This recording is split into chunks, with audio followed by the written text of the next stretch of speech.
F-O-R.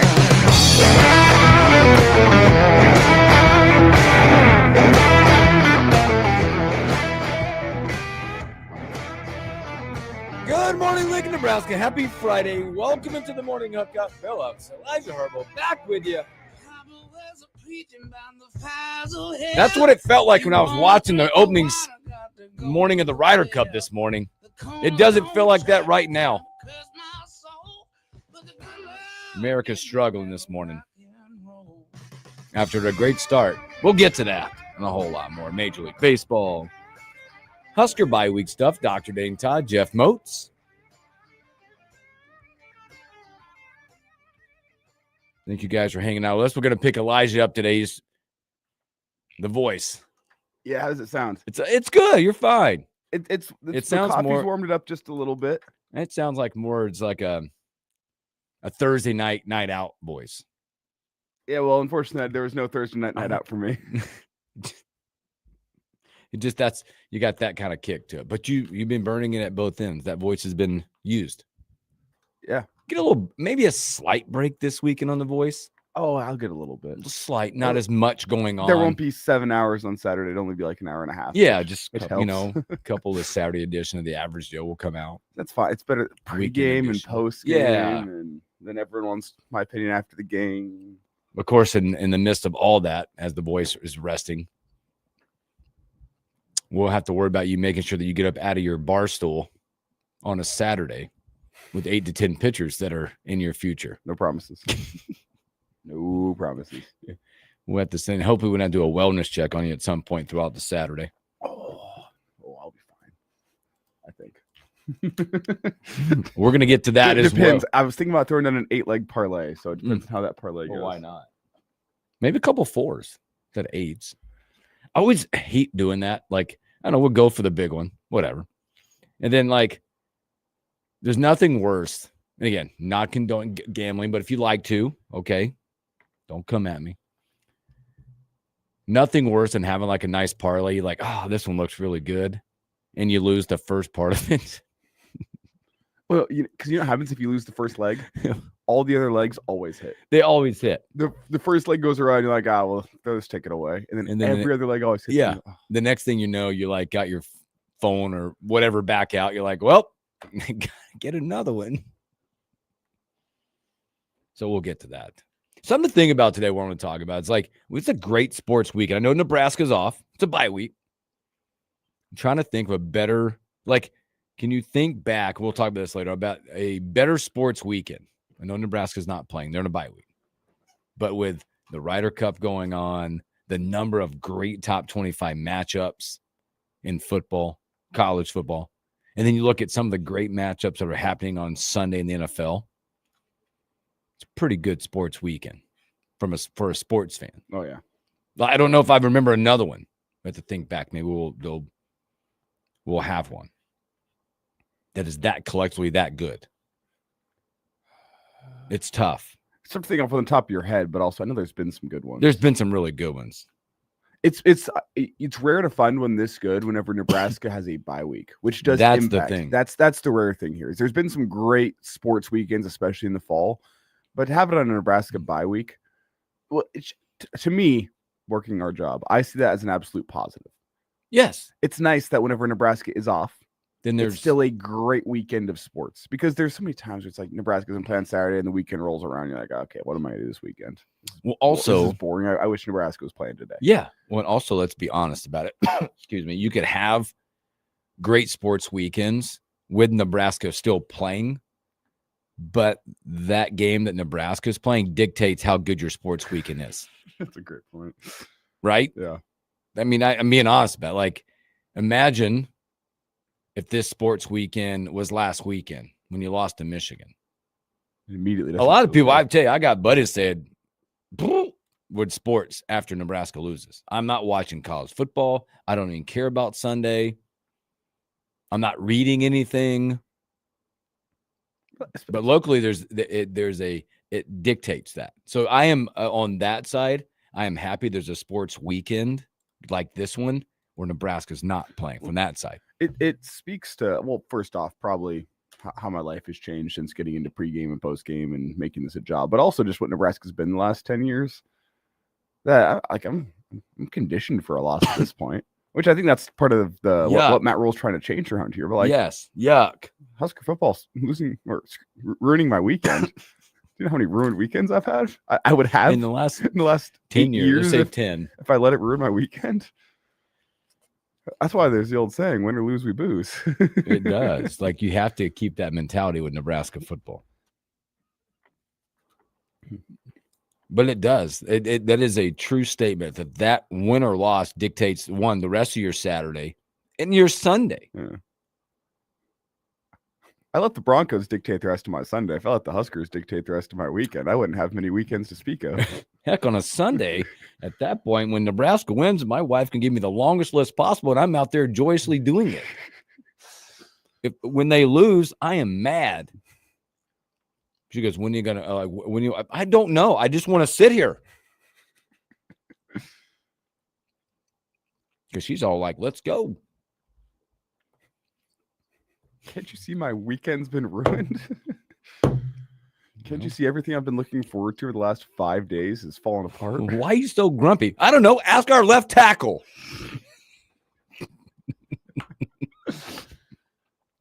We'll get to that as well. There's a lot of stuff going on the bye week, but boy, I did get up this morning. Ryder Cup, man. I feel like the Ryder Cup USA could be our Nebraska football this weekend because right now, looking at their matches, I don't know if you watched. It was electric.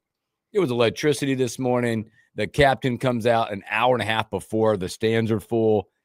He got the USA chants going. They got great music going. He drops the LFG to the crowd and he says it. Fired up. First tee shot. Bryson DeChambeau almost drives the green. They're up 1. Off and running. Great start to the match. That's why you put him out there. I mean, the crowd is juiced. Oh my gosh. And it still is, but it is not what now all is not gone. There's a lot of stuff. There's a lot going on. But right now, when you look at it, you lost the first 3. Oh yeah, those are gone. You're down through 14 right now. You're down 3 in the first match. And that was a lot of momentum. But that first match, all these matches, it's been about missed opportunities for the USA. And the Europeans have seized every moment. The nerves of the rookies are showing. Russell Henley is a good dude, good golfer. His hands, they have to be shaking. He has been short. Scotty's played pretty good. They're down 5. Well, and I thought based on the pairings, the one that you were likely going to be maybe not conceding, but understanding, hey, that's a tough matchup was the Morikawa English. It's showing right now. That was the one where I was looking at this going into it. And I was like, you know what? Okay. Done. Take it. You kind of stack some other match. I thought Scheffler and Henley against Oberg and Fitzpatrick was advantage USA. They've been lights out. If you watch that match, I watched that. They've been lights out. The match that again, America's up 1. I thought DeChambeau and Thomas. I thought Rahm and Hatton was like a good pairing, and I went, okay, perfect. The USA probably put their best pairing up against them. Yes, they were up 1 in that match after oh my god, I can't remember. It was like way up. I mean, we got a bogey on the card in that. By the way, credit that group. Rahm and Hatton have gone birdie. They both just birdied the par 3 14th. Yep. We are up 1 in one match. We're up 2 in the match. Schauffele, Cantlay have been really good. Against 1, again, I would take when I looked at this, I could have seen 2 and 2 in these matches. I could have seen 2 and 2. But I was thinking my preview coming into this was that with the home field advantage the USA would have with the crowd on your side, that you would take 3 of the first 4 on day 1. The last time the Europeans won the first session on American soil was 2004.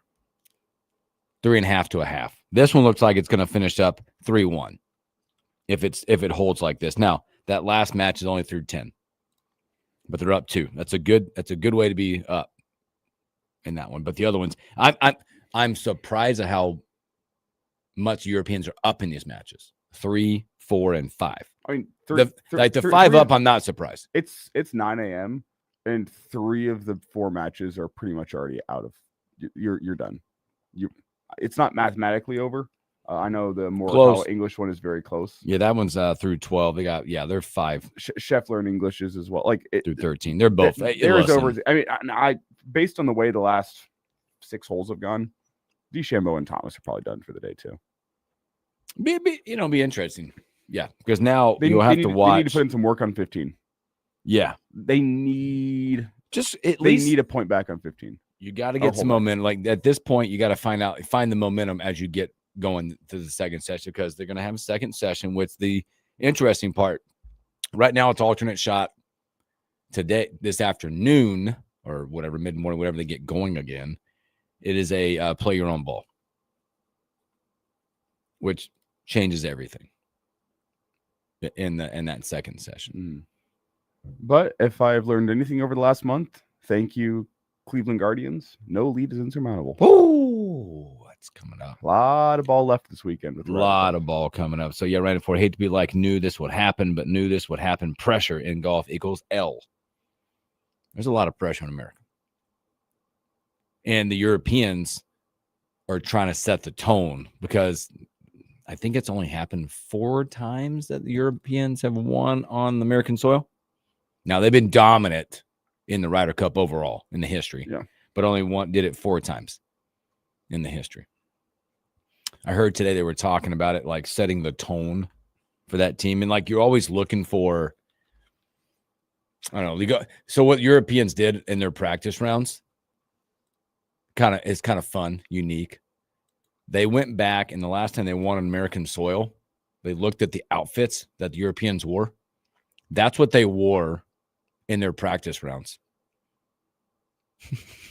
Like, hey, let's get the inner whatever year European team, and let's go take it on American soil. Yuck. Find some momentum, America. The United States hasn't lost on home soil since 2012. 2012. Where was that? What happened? That was Medina Country Club in Illinois. Medina. Excuse me. I got you. That's all right. Excuse me. I got you. I was helping. I was 13 years old. Didn't care about golf in 2012. I'm helping. I know. That's why I'm helping. Medina. And we probably got boat raced. You lost. No, it was close. 14.5 to 13.5. Point. So that's the thing in this one as well. Since the Ryder Cup right now sits with Europe from Rome a couple years ago, America has to get 14.5 to get the cup. All Europe needs to do is a 14, and that's it. They retain it. Nothing worse than watching somebody celebrate on your home soil. At one of the courses, I mean, it's the public gym. Yes. 30 miles just east of Times Square, right out in Long Island. The stars, they just showed MJ hanging out. I mean, it's like the public golf course gym, at least of the East Coast, if not the whole United States. You've talked about it. I mean, how long people camp out to go play Page Black. During the Ryder Cup time, it was 24 to 36 hours prior to, and you might not play. Even non-Ryder Cup time, people are camping out. Yes, and you might not play. Like, you might just be in line for 2 days to have a chance. I want to do that. We have not just. I'll wait till my golf game's in a better place. That's okay. That's worth shooting 105. Go play best played white. Just play up. I'm sure it's not as hard when the Ryder Cup's there. Yeah, it's hard. We'll keep you up to date with that as we keep moving. Again, Dr. Dane Todd, Jeff Moats will join us here later on. But let's take our first break. When we come back, you mentioned it. No lead you cannot overcome. This last weekend in Major League Baseball is going to be fun because I think it's cleared up a little bit. Tigers got a win last night. Big one. So let's talk about that when we return.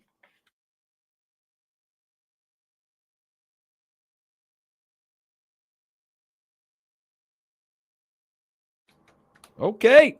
I think my voice is settling in just a little bit. You got to. It sounds all right. I don't see anything wrong with it. Oh boy. All right. Birdie to tie the hole. Oberg. Scheffler, Henley made a birdie, and it won't matter because Oberg is going to make it. Yep. And he walks it in. That match, I think, now is Dormy. They're up 4. Oberg, Fitzpatrick up 4 with 4 to play. So they have to win out.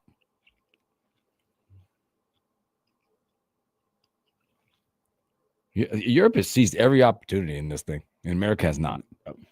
Well, aside from the first hole, USA made themselves an opportunity on the first hole. Bryson, there's nothing since.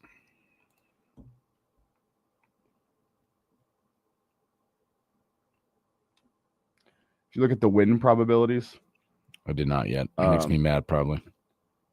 There is a 99% chance that Rahm and Hatton take this one, a 98% chance that Oberg and Fitzpatrick take this one. It's already being put down as a 100% chance that Rory and Fleetwood take it, but then an 89% chance that Schauffele and Cantley take it. Flip the script.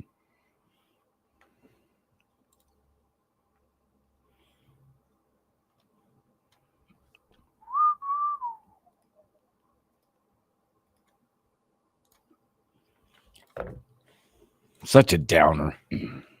That's all right. There's a lot of golf left out there. And I've seen these sessions go opposite.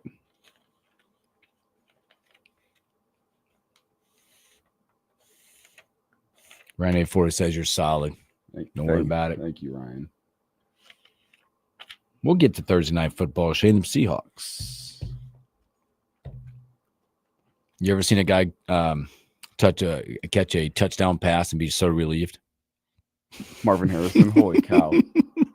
It's unfortunate for him because he's a really good player. Well, is he? I don't know, but he was so. Marvin Harrison was one of the most surefire looking wide receiver prospects I've ever seen. Yes. And he looks like what's his face? What's that movie? Necessary Roughness? Is it Featherwood or whatever? The guy that couldn't catch.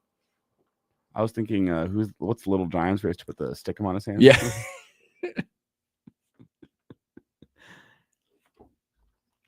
Oh boy, he was so happy.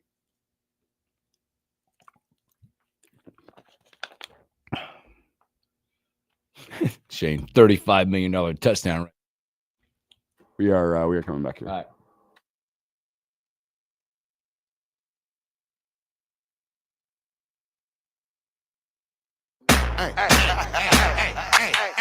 Let's go! Cause I'm feeling like I'm running and I'm feeling like I gotta get away. Better know that I don't and I won't ever stop. Cause you know I gotta win every day. She really wanna pop. Welcome back in the morning hook. I can just let that play. You can let it play in the background. I introduced that to my kids. Oh, it's been like 5 years ago, probably. My middle kid actually grew into it, and it's like nobody could get to that level. He's pretty close. He's like learned those lyrics. That's one. Buster Rhymes going in there. If you can learn all those words, credit to you. Like, well, you know how you get it on the phone, and it has the lyrics come across. There's something that song. It's historic, but just I could be sleepy. Here, let's go, and it's like, all right, let's go. Pour me the drink. Me at noon tomorrow before walking to the That's bar. the way you walk in there. Can you get like your jukebox app and just be on the outside of the bar, just playing it, ready to go. Tune it up, and all you hear is "Let's go." Bust the door open. I've done that before. We were up at the lake, and there's a place up there called The Weekend, and it's got an app. No, I don't endorse them, whatever, but it's good, cool little lake place. And I got the app, and one night we were there, my kids and I were. It was a dinner time, and it's a very relaxed kind of place, and it's open to whatever. And I literally loaded it up. I must have been $30 worth of stuff. It was all like 90s and like 90s, like my rap and the kids' new stuff. People were like, the thing is, though, that is going on. Sometimes that is the price you need to pay to establish the vibe that you want. Yes. Yeah. You gotta establish the mood. It was like Busta Rhymes, Jay-Z, all that stuff. And then you hear Mo Bamba come on. It was fantastic. My kids were all about it. Do you ever this maybe I'm telling myself here. Do you ever pull up that app and find local bars that are not loaded up that you're not currently at, where you're like, all right, I'm gonna go bombard this place. Who wants to hear tiptoe through the tulips by Tiny Tim? Oh, you're as childish as I am, and I love every bit of it. Just sitting at home on a Friday night, like I'm not there, but somebody is there. Take this. I hope you enjoy this song. Yeah. Like, just you want to drag the mood down, put a lot of Sarah McLachlan on or something. Ooh, that's good. Or some Enya or whatever. My heart. I'm also very childish in the fact that, like, in my family circle, that you typically call them a lot. I'm a texter, but when I call you, don't answer. I'm pinging your phone. I don't care where you're at. I won't do it while you're at school, obviously, but if you're somewhere and you're hanging out with your buddies, bing, bing, bing. It is funny though. If you're ever at a local establishment here and you're like, who the heck put this song on? It was either me or Hooksy. Yeah, it's one of us. You're welcome. You're welcome now. Boy, speaking of it, you're welcome. Major League Baseball is providing a lot of stuff down the stretch. It's so awesome that somehow these races always come down like this, but there aren't this many going on typically. And now you look at the matchups, it's almost like Major League Baseball knows exactly what's going on. Because you look right now, you've got a dead heat right now in the East. Blue Jays, Yankees, dead heat. All tied up with a series to go. Right now they've got it. It's a 50, pretty much 50-50 from the percentage of who's going to win that division. On that side, Detroit, much needed win last night. They held serve though, because Houston also got a win. It should be noted though, wish YZ was here. The Red Sox lost. They are in dire need right now. Now, like I said, I go back to it. They just know somehow. So you got Cleveland, Detroit deadlocked. You got Toronto, Yankees deadlocked. Detroit gets Boston. And Detroit gets Boston. Detroit is hanging on to a 1-game lead right now in that over the Houston. But the Red Sox are only 1 game up in that one. Somebody loses in there this week in a 3-game set. Who's going to be out? Right now they're giving Boston, they're saying 99.6% chance, according to CBS Sports little formula of postseason. Well, Detroit 85.5. But wouldn't you love to be Houston? Yeah. You have the Angels. Houston is sitting there. By the way, they only give Houston a 17.2% chance currently. I think it's because of tiebreakers. But they have the Angels. And the Astros needing 3 wins. I don't have their pitching schedule pulled up. I'll get you right here. But that could be a sweepable series for them. Knowing that the Angels have nothing to play for and the Astros have everything to play for. Tonight they're going Alexander versus Hendricks. Money right now is going on the Astros minus 135 today. The Angels have scuffled down the stretch. They're 2-8 in their last 10. That's a sweepable series for the Astros. Mm-hmm. Nothing for tomorrow, but there are some really good matchups when you look at stuff coming down the stretch. Excuse me. You've got Blue Jays and Rays. Blue Jays at home, heavy favorites tonight. The Guardians just got the Rangers. That won't be easy. I mean, they're done, but it won't be easy because the Rangers will fight. Tigers, Red Sox, good one. The Mets draw a favorable matchup in their last 3 games with the Marlins in Tampa. Whereas the Reds, who are chasing them, have Milwaukee. Diamondbacks also not done. They just draw the Padres. Which they would have to sweep the I don't know the tiebreaker between the Diamondbacks. Yeah, I don't know. You'll need help. I think they would need to secure their spot for sure. They would need to sweep the Padres, and the Mets would need to be swept by the Marlins, I believe, in order to guarantee your spot. Okay, so this is Friday scenarios. The Guardians can clinch a playoff berth with a win and a loss by the Astros. Okay. Yep. The Tigers can clinch a playoff berth with a win and a loss by the Astros. So they both could clinch. If they both won, they just need the Astros to lose. Everybody in Cleveland and Detroit are Astros fans, or they're against the Astros. For the Astros to guarantee their spot, they need a sweep, because they don't have the tiebreaker in either the Tigers or the Red Sox. All three of those scenarios today. If the Astros were to lose, somebody clinches. With a win. I don't see the Astros losing. So the Guardians, it's just the Red Sox can clinch playoff berth with a win or a loss by the Astros. Huh. I think here's your tiebreakers you were talking about. The Yankees have secured the tiebreaker against the Mariners. The Mariners have secured the tiebreaker against the Red Sox from a playoff perspective. The Guardians have secured the tiebreaker against the Astros and Tigers. The Tigers currently have the tiebreaker against the Red Sox and have secured the tiebreaker against the Astros. And the Red Sox have secured the tiebreaker against the Guardians and the Astros. Clear as mud. All I know is I think the magic number for the Red Sox is it's one. They just need one win for the Red Sox this weekend clinches. If they win, it doesn't matter. They're in. So that's the main one I'm looking at tonight. Yep. As for the Astros, 2-1. If the Tigers go 1-2, does not get them in because they don't have the tiebreaker against the Tigers. Well, this is fun. So the Tigers, if they get swept by the Red Sox this weekend, the Astros would just need to win 2. Could you imagine? I can't imagine. It's very possible. That would be possible.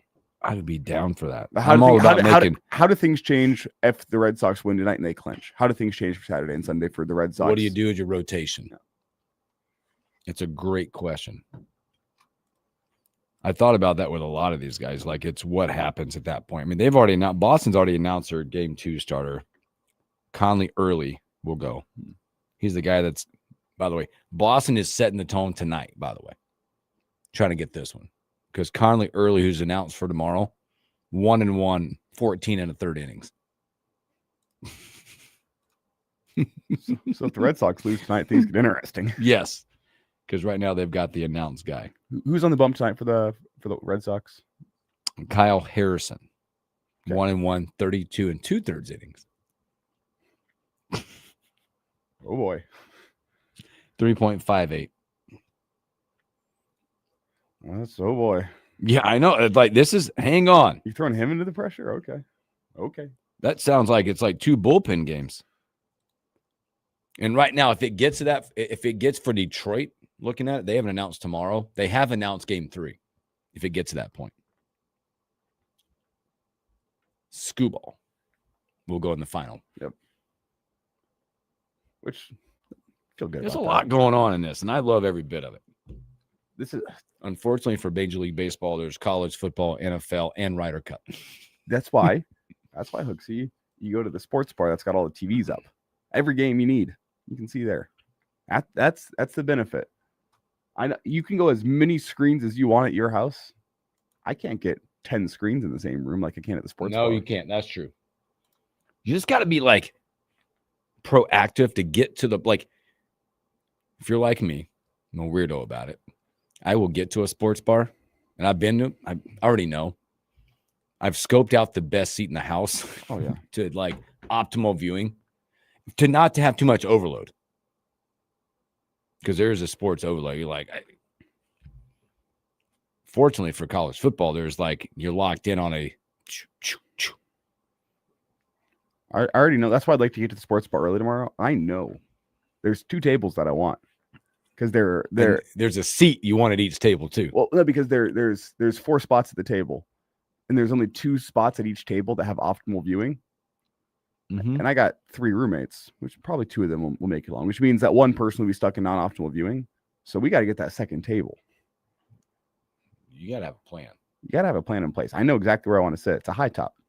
Okay. What time you got the execution, how to get there, when you're getting there? Walk in there about 12:30, I think is the plan. You think you'd be on time?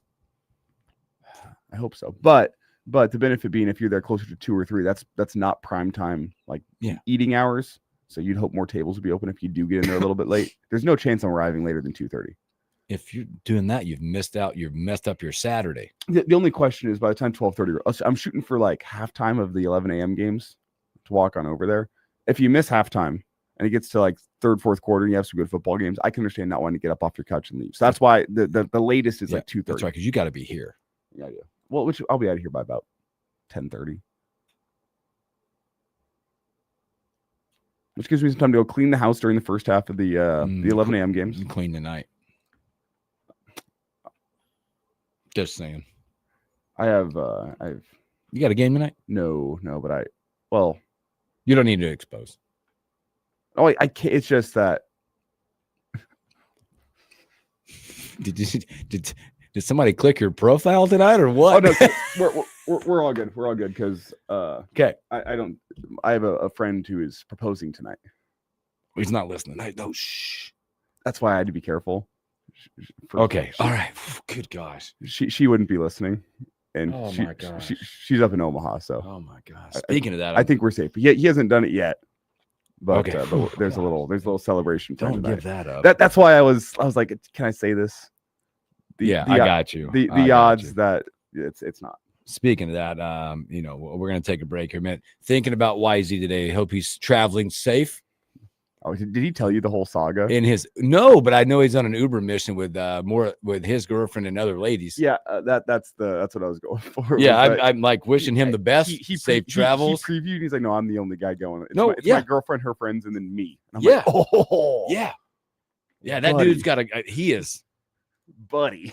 that's the worst kind of trip to be on. Yeah, like you've heard the whole agenda, right? Oh yeah, he's. Listen, I drive you out there, but I'm not getting up at 5 a.m. to take you to a sunrise. And they got a concert tonight that they're going to. Is that what it is? I don't even know. Or he's the designated driver to take them all to this concert. I tried to tell him, take the train, brother. The train system in Denver is elite. It's super. Yes, it's really good. 2:00 on a Saturday, avoid the train. Going to a concert at Ball Arena, take the dang train. It drops you off closer than the parking lot will get you. Easy on, easy off. Easy on, easy off. You'll save money on parking. The train system in Denver is why you go to. And the headache. To things. It's so much easier. I'm telling you, it drops you off closer to the entrance than any parking spot there. It's just the other end of this. It's a $2 ticket per person to get on the train. And it's the other end of this that he's got to worry about. It's like, I drive in the ladies there. I don't want to call it annoyance on the drive home.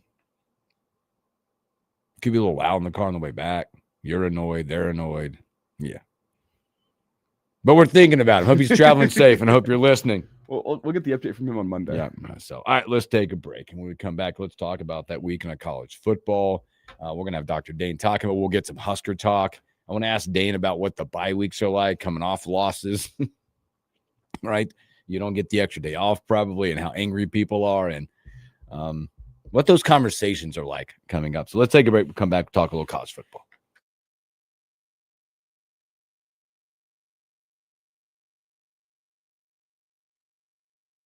Yeah, you see why my facial reaction? I saw what Ryan That's said. what I was getting at. I didn't want to say it without saying it. Well, 2 of the matches are over. They took them off the board. America down 2-0. This one should be done here in a minute. Unless he holes out. He's probably got a hole out. That is, my goodness, awful. That match is over. America is up 2 in the final match.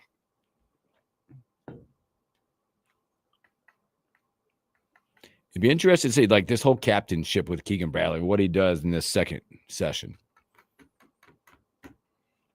And when do they tee off for the second session? I don't know. Let me look at this. It's pretty quick. Ready, cup. Day 1. I love that when you go up there. Day 1. America's struggling. We know. I just said, let's see, TV viewers. When do they?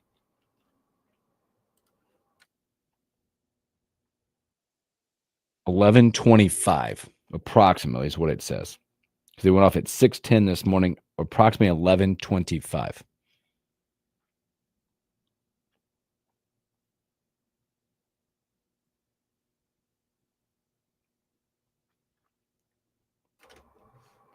Ryan 840. You nailed it. What up, Troy? Good morning. Good morning, Shane. Good morning, everybody. Happy Friday. He said, Troy said he was at an event last night. Will was slinging them drinks.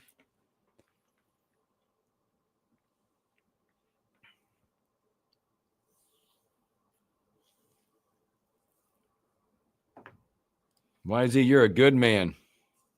That's all I know.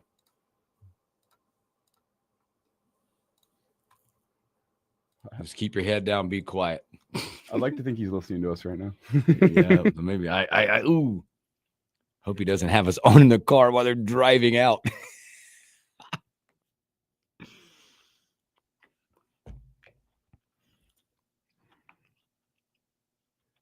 I wonder if he had to did he have to load their bags in the car too? That's a whole full thing. I'm sure he did. Right? That's a gentlemanly thing to do.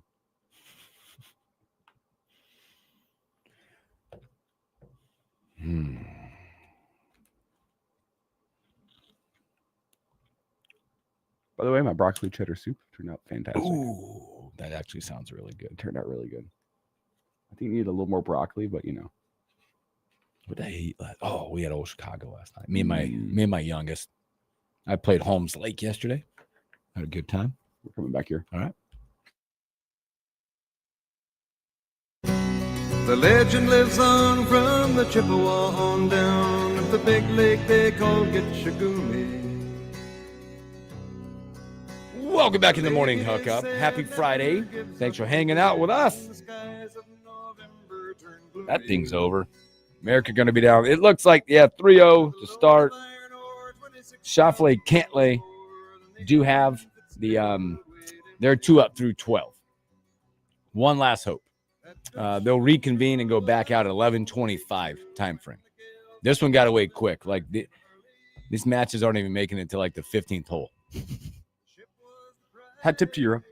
Yeah, for sure. Great start for them. How do you, Luke Donald, they're 2 putts away from. how do you lock back in?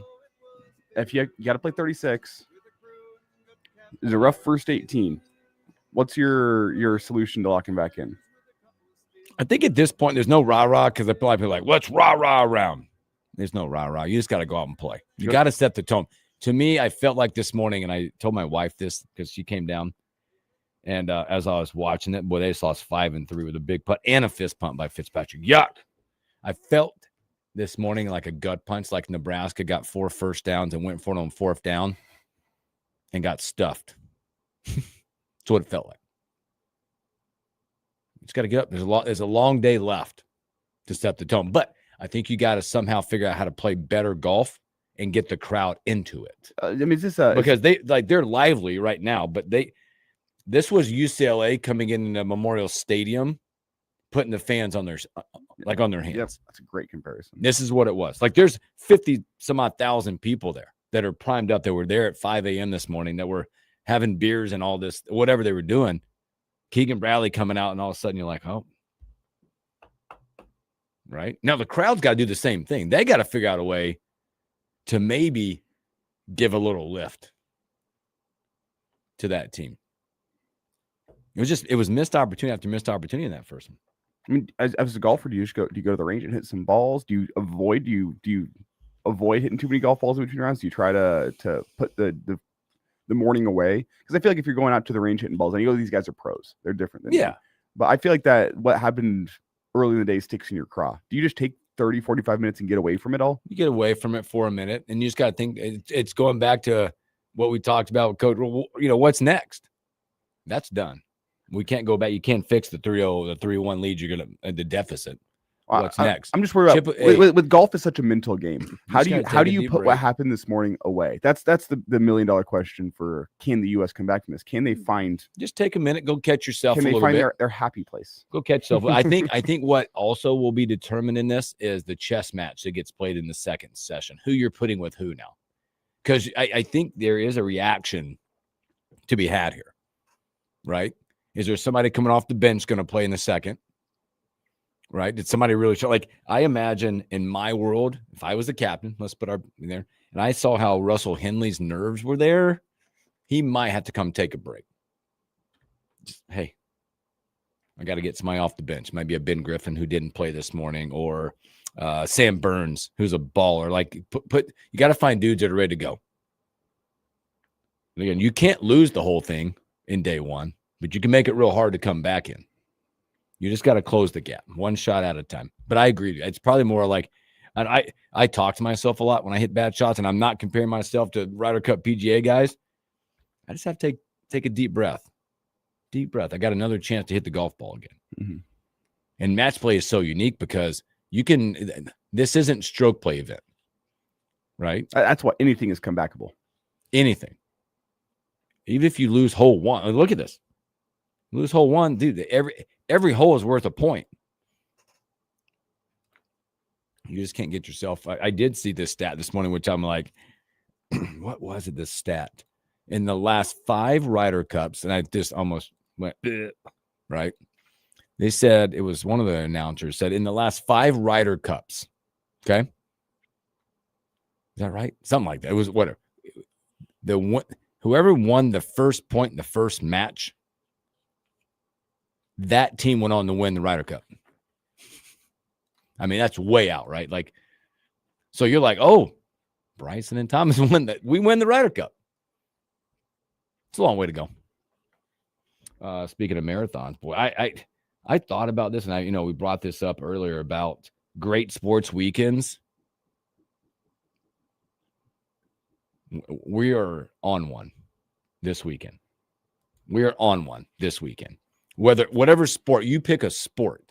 And I'm not, we're locked on college football in it, but Ryder Cup, Major League Baseball implications if you're going to be into baseball, college football, the number of games that they're giving you this weekend that have big time implications, not only conference implications, but the 12 playoff implications. NFL, where like they're going to give you Ravens Chiefs, right? 1-3 team coming out of that. You're going to get undefeateds playing each other, the Eagles and the Bucks. You're going to be watching your Broncos. Can they come on. That's Monday Night Football, baby. Can we get there on Monday night? Come on. And I'm sure there's other sports out there, but those you can lock in and go, oh, I'm locked on competitive basket weaving. Underwater, preferably. I feel like this is But, man, you can get up in the morning tomorrow. You can watch the Ryder Cup starts at 6 a.m. If you're in for the long haul, if you're in for like an 18-hour haul, this is your Saturday. I wanted to call it your Super Bowl Saturday, but it's in that mix. And I don't even think back. I'm thinking back at the time, like, and again, fortunately for us, in our world and locally, Nebraska's on a bye. And probably couldn't come at a better time for them. As we'll talk more about that, and this is things that they got to work out. This is a couple days for the Huskers. They went after it at practice this week. A couple of mini scrimmages. It's kind of one of those open competition weeks. They get a couple days off, a couple days to get away. I mean, on one hand, the football grind doesn't stop. But on the other hand, it is important to have those couple days where it's not 14 hours a day. Hey, you can catch a couple hours of film in the morning on your weekend. Yep. Get away from it. Enjoy the rest of your day. Get away from it because the grind is coming. There's an October grind right in front of you. Mm-hmm. Reassess where you're at. Reassess goals. It's also for me, and we're going to talk more about this, it is time to maybe just let it loose. Look, I know you've had issues, but it's time to let you should be the guy. Get in there. We're going to play it out on the field. It's time to play it out. You have to, I'm going to force you to be a dude because you're the best we have at that spot or should have at that spot. But I'll be the best I can be tomorrow at 11 o'clock as I'll be up early, Ryder Cup stuff, locked into that Big Ten matchup. Is USC a real deal? They're going to have a chance. Was the Illinois massacre a one-off? Of that, can they rebound in that matchup? That'll be a fun one. Well, think about as it stands right now. There is probably 6 teams that are in real contention for a college football playoff spot out of the Big Ten. It's Ohio State, it's Oregon, it's Penn State, it's Indiana, it's Michigan, and it's USC. There you go. So what does USC do this weekend? Can they prove themselves to be a real team that is contending for a college football playoff spot? Here you go. Here's your first test.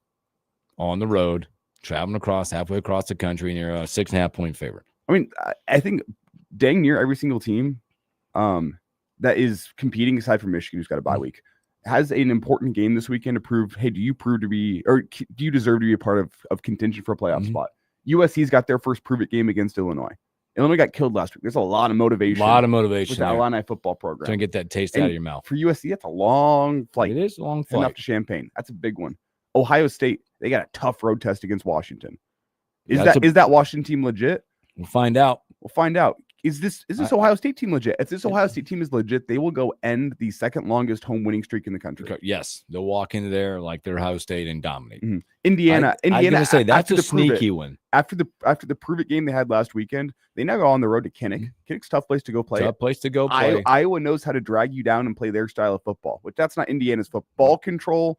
Winning games by a 20-17 final score. That's not Indiana. That is not their game. That's not their game at all. If Iowa can force Indiana to play an Iowa style of football, it gets real hairy for Indiana, in my humble opinion. Mm-hmm. And then obviously the nightcap is Penn State and Oregon. Every single team at the top of the Big Ten this weekend has an important test. They have the prove it or stay in it type mode in the Big Ten. Because I still believe in that nightcap. That doesn't knock either one of those teams out. That's a game where you're announcing dominance of one of the top two. Well, that's I think the game that determines, all right, who are we talking about as the team to go and win the Big Ten this year? Mm-hmm. Not to throw Ohio State to the side, but I don't think Ohio State is the national champion competing team that they were last year, based on what I've seen from Texas. Also, Texas has not been great. I'm not anointing Ohio State after a week 1 win against Texas, which Texas has looked off the mark, and it's week 1. Mm-hmm. Agree. Other conferences to look at that are maybe announcing yourself. Also in that same 2:30 time slot, that LSU Ole Miss matchup, there's a lot there. Yeah, there's a lot there, especially if you start looking at schedules past this. LSU, they get Ole Miss, and then look at what they have. Like, their schedule is very winnable the rest of the way out. When you look at it, they go South Carolina, who looks a little not as maybe what we thought. Vandy, A&M, Alabama, Arkansas, Western Kentucky, Oklahoma. Ole Miss on the other side, boy, they can overcome a lot, be taken seriously for a change, because they'll go LSU, but theirs is winnable too. You look at Ole Miss beating LSU, Washington State, at Georgia, big one, at Oklahoma, South Carolina, Citadel, Florida, Mississippi State.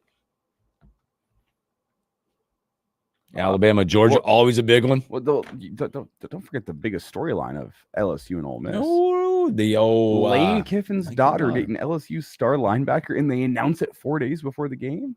He locked it. Lane told you, said take the overs. Add that to the parlay. I think also a storyline as well in the SEC is the Alabama-Georgia game. More Georgia. We know what Georgia is. Georgia is going to be good. More about how hot the seat gets in Alabama for Caleb DeBoer. Because they do not have the easy road the rest of the way out. You're looking at, if you lose this one, you're looking maybe a 4 or 5 loss Alabama team out there, because they're going to go Vandy, at Missouri, Tennessee, at South Carolina, LSU, Oklahoma, and end with Auburn. It's a huge one. And Bama's gotten a little bit right since that Florida State loss. They have. And you can't put too much stock into a week 1 loss, But that Alabama team looked like a far cry from the Saban years. So that's the question Just here. The Alabama narrative, which gets weird. I'll also add here, Georgia is a really, really good football team. It's not their impervious football teams that they had a couple years ago. I'm not sold on Gunnar Stockton at quarterback. No, I don't think anybody is. Their defense, as always, really, really good. But offensively, I'm not sold on them. If Bama can go put up some points, ooh, boy, does that get a little bit scary. That changes the SEC, too. Coach Frost will be close by again. He's in Manhattan, Kansas. Watch out, Aggieville.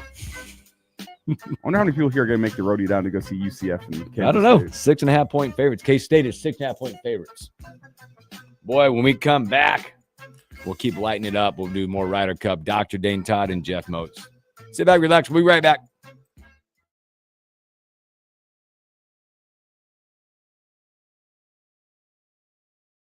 By texting 24700, you agree to receive recurring automated marketing messages from J.Crew Factory. Message and data rates may apply. No purchase required. Terms and conditions apply. Available at jcrewfactory.com. At J.Crew Factory, we think shopping should be fun, really fun, as in scoring our exclusive collection of classic styles for the whole family at prices that can't be beat. This fall, you'll enjoy amazing savings on everything you need to get your crew dressed for the busy season ahead. We're talking tees, jeans, sweaters, and so much more. Find it all at J.Crew Factory, where we have incredible deals every single day. And today, save even more. Just text Lincoln to 24700 to receive an extra $25 off your purchase of $75 or more at your nearest J.Crew Factory store. Stop by J.Crew Factory at the South Point Pavilions in Lincoln today. But first, get an extra $25 off your purchase of $75 or more when you text Lincoln to 24700. Text Lincoln to 24700 to get your 25 off 75 coupon. That's LINCOLN to 24700.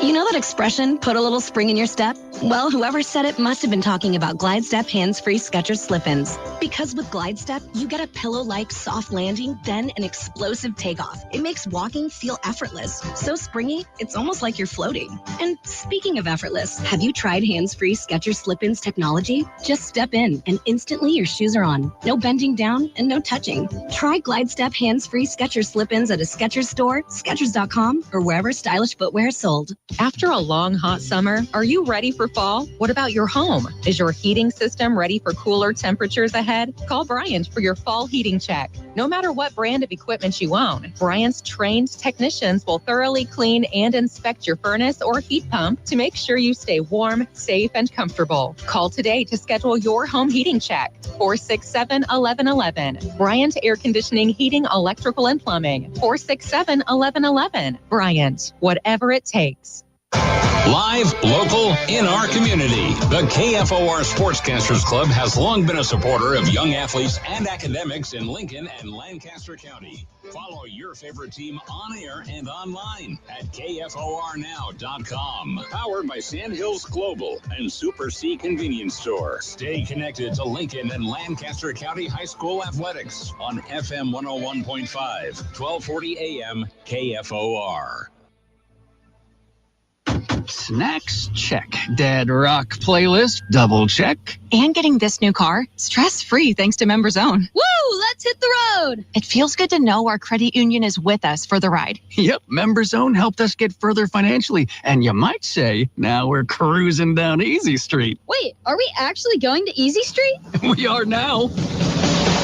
Accelerate your savings with an auto loan from Members Own Credit Union. Go to membersowncu.org/Easy Street for details. Federally insured by the NCUA. This is an important notice to all U.S. taxpayers. The IRS is giving away billions of dollars in tax savings through a federal program called the Fresh Start Initiative to aid delinquent taxpayers. This initiative was established for anyone facing financial hardship and unable to pay their back taxes. Qualifying and enrolling in this program will stop all collections, settle your delinquent tax problem, and even reduce what you owe by thousands of dollars. Call the hotline at People's Tax Relief to see if you qualify and get this free information by dialing 800-285-2521. If you have unfiled tax returns or cannot afford to pay your personal or business back taxes, you can now get the help you need. One simple phone call can resolve your tax problem and save you thousands of dollars. To see if you qualify and to get this important free information, call 800-285-2521. 800-285-2521. 800-285-2521. Must qualify for enrollment. Results vary. Consult with your tax professional prior to enrollment. Lincoln's local news, talk, sports, and weather station. FM 101.5, 1240 AM, KFOR, and KFRX HD3, Lincoln. From ABC News, I'm Wayne Cabot.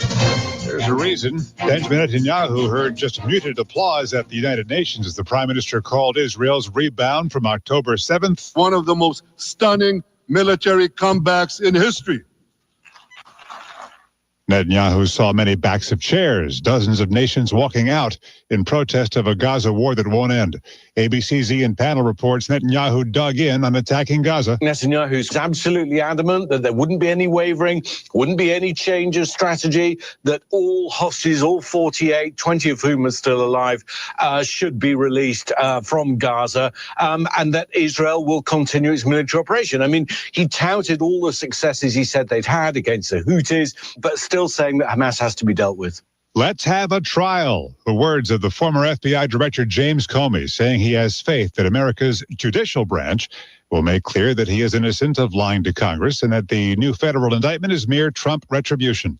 ABC's Rachel Scott says Comey is not alone. The president has gone through extraordinary steps to make this idea of retribution a reality. He has stripped security clearances from some top former and current national security officials. He has revoked Secret Service protections from some of his harshest critics, including John Bolton, former Vice President Kamala Harris, forced out federal prosecutors who do not bring the charges that he wants. And then just days ago, that extraordinary and remarkable statement from the president, publicly calling on his own attorney general, who represents an independent, impartial Justice Department, to not just go after Comey, but also to go after New York Attorney General Letitia James, to go after Democratic Senator Adam Schiff. And Comey's son-in-law, Troy Edwards, quit as federal prosecutor minutes after the former FBI director was indicted, quote, to uphold my oath to the Constitution and the country.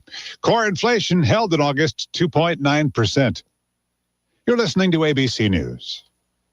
$5,000. That's the average amount of money people in the U.S. are now spending on gas in a year. $5,000. That's crazy. If you drive, you have to download Upside, the free app that gives you cash back every time you get gas. That's right. You can earn real cash back with Upside just by buying the gas you're already buying. You can literally start earning cash back today. I use Upside every time I fill up, and I've already made around $200-$300. You're putting gas in your car anyway. Why not get real cash back? If you like free money, download Upside. I'm saving the cash I earn from using Upside to help pay for a vacation later this year. Download the free Upside app now to earn cash back every time you buy gas. Use promo code COOL to get an extra 25 cents per gallon on your first tank. You can cash out anytime right to your bank, PayPal, or a gift card for Amazon and other brands. Just download the free Upside app and use promo code COOL for a 25 cents per gallon bonus on your first tank. That's code COOL for a 25 cents per gallon bonus. Police found a missing woman safe at a Northwest Lincoln home. Good morning. I'm Jeff Moats. We're at 70 degrees at KFOR. 42-year-old Desiree Beck of Lincoln was found safe around 11 o'clock Thursday night at a home near Northwest 2nd and Santa Fe Trail. And the accused suspect in a domestic violence incident, 36-year-old Christopher Collins of Lincoln, is now in custody. Lincoln Police Chief Michonne Morrow says SWAT moved into the home and could smell heavy natural gas. The home had to be cleared. Neighbors also had to be evacuated from their homes. We want to thank our partners. Tonight would not have been as safe as it was for all involved if we did not have our partners with the Nebraska State Patrol and the Lancaster County Sheriff's Office, who leaned in with their tactical teams as well, again, to assist us in making entry. Again, we are just incredibly grateful that we'll be able to return Ms. Beck to her family. Chief Morrow says Beck suffered non-life-threatening injuries, but the extent of those injuries still not clear. Morrow also says that Collins was expected to have been taken to the hospital for potential injuries. More information has been released at this time. We'll get an update from Lincoln Police about this and have the latest up on our webpage at KFORnow.com and also in later newscasts throughout the day. In other news, Lincoln Police for the past month have been working feverishly trying to find a 17-year-old girl who has not been seen or heard from since August 26 when she went on a walk in the area of 75th and Yancey that evening, not far from Mahoney Golf Course. It's been ongoing contact with family, friends, doing, all sorts of investigative work. Lincoln Police Public Information Manager Erica Thomas tells KFOR News 17-year-old Angelina Wright is 5'2", 165 pounds with black hair and brown eyes. The latest on this case can be found at KFORnow.com. Lincoln's first forecast today, sunny and a high of 84. Tonight, clear sky, low of 60. Tomorrow, sunny and a high of 80. Right now, 70 in Lincoln. I'm Jeff Moats, KFOR News. Home games or road trips, let 6 to 6 Auto Service make sure your vehicle is road ready. Locally owned and trusted by Lincoln drivers, 6 to 6 Auto Repair handles it all. From brakes and oil changes to complete engine diagnostics, you can trust their team. Don't let maintenance problems ruin your next tailgate party. For expert automotive repair, book your appointment at 6to6autoservice.com now. That's 6to6autoservice.com. When you need it fixed, it's 6 to 6. My doctor told me my cholesterol is borderline, so I took control with Garlic Healthy Cholesterol Formula. Garlic helps maintain healthy cholesterol safely and naturally. It's odor and taste-free, and Garlic is a world leader in garlic potency. I'm taking charge of my cholesterol with Garlic Healthy Cholesterol Formula, cholesterol's natural enemy. These statements have not been evaluated by the FDA. This is the Morning Hookup on KFOR. He was the Nebraska Gatorade Player of the Year and the top-rated fullback in the 2006 NCAA football video game. Now, he's a sports medicine specialist and team physician for the University of Nebraska. Live on the Morning Hookup right now, powered by Dr. Dane Todd. It is Nebraska's very own Dr. Dane Todd. Welcome back into the Morning Hookup, hour number 2. You heard it. The doc is in the house. Dr. Dane Todd. That's one of those songs, too. You just hear it, and it, like, gets started up, a little fired up. Maybe this is what somehow we pipe this in to Bethpage Black right now for the Americans. Oh, no, we need the other. We need Busta. That's the song they need. They need something. I think we need a chorus of booze is what they need. Because right now, yeah, like this is like Americans. Like, would it be okay if they were like, all right, this is how we change it? Like through 3 or 4 holes, the cart girl comes around and you get some drinks. Might as well. It's not going to make it any worse. Sounds like the most Ryder Cup thing I've ever. Sorry, guys. Oh, we're waiting on the guys up front. They're buying a bunch of drinks and shots. Hey, Rory wants some Fireball. Right. Let's be real. At the pace that professional golf is played at this point, nobody would notice. Well, the Europeans would be super hammered right now if they took all the birdie shots of all the birdies they made this morning. My goodness. And it's 3-0 Ryder Cup Europe right now. They're up. The other match is now only 1 up. And Xander just hit it off the hospitality tent. Left. Nice. Yay, America. We got the doc in the house, and on a bye week, him and I were having the conversation about what it's like. The difference, probably for you, Elijah, on a bye week, the difference for us on a bye week is the list that we get. Oh, goodness. Yes, I get a huge long list. Yeah, it's great. You should try being single on a bye week. Is it rough or good? That's or beautiful? Yeah. Yeah, see, you get the pleasure of There's like no honeydew list. No one telling me what I can and can't do. No one telling me I Well, can't they go to don't the tell sports bar us- for 12 hours. I don't think our wives tell us what we can and can't do. They just suggest what we should do. Yeah. And you'd be wise to listen. And it's not even necessarily a suggestion. It's just like an unspoken understanding that, hey, this is the weekend. You don't have to go spend 8 hours doing whatever. So instead, you're going to do other things. Mm-hmm. Yeah, I don't have that. Yeah. It's something to look forward to. Yeah. Yeah, that's one way to put it. Yeah, sure is. You see, Caleb's experienced it already. Yeah, Husker bye week, he's taking his girlfriend and all her friends to Denver for a concert. Oh, yeah. That sounds brutal. I'm not going to lie. He'll get him there. I hope he's driving safe. Yeah. Safe travels out there. Tomorrow morning, he gets to get up at 5 a.m. and take all the ladies to go see the sunrise.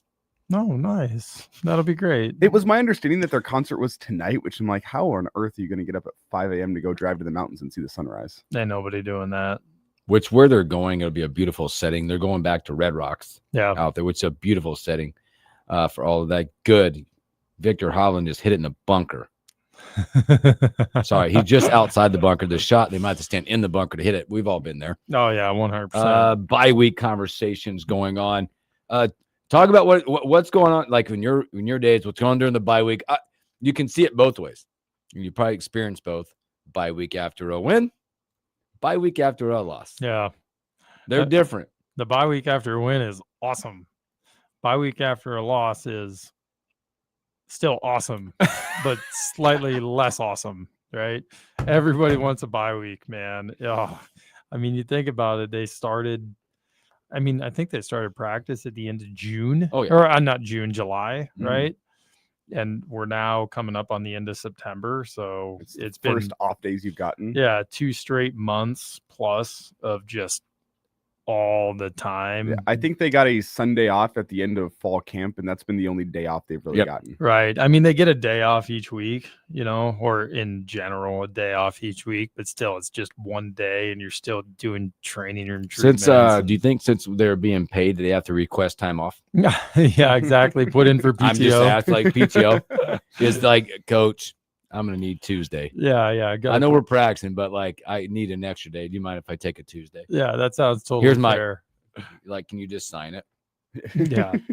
Well, but with the bye week, you normally end up getting a couple of days on the front end, a couple of days on the back end of it. And so I think they were off Sunday, Monday, and then off again today and tomorrow, right? But then what always ends up happening is with the bye week, then the coaches sneak in a bonus day of practice the following week, right? And so they'll start practicing on Sunday probably, or at least that's what we always did. I think that's what they'll do.